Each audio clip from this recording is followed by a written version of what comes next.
line, making sure it keeps the quality of the stacker built in. So the stacker builds this bed carefully, layer by layer, Meticulously. and the reclaimer takes it apart just as carefully, ensuring every slice, every layer is in the feed. Precisely.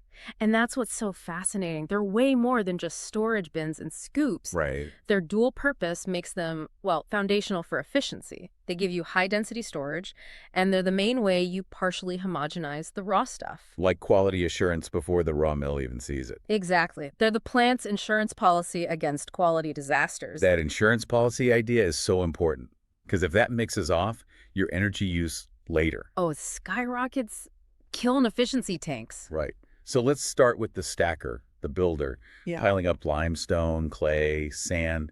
How does it actually do that? How does it create that uniformity? Okay, so material comes in fast on a conveyor belt system. Right. Stackers have this big dynamic boom arm. The machine itself usually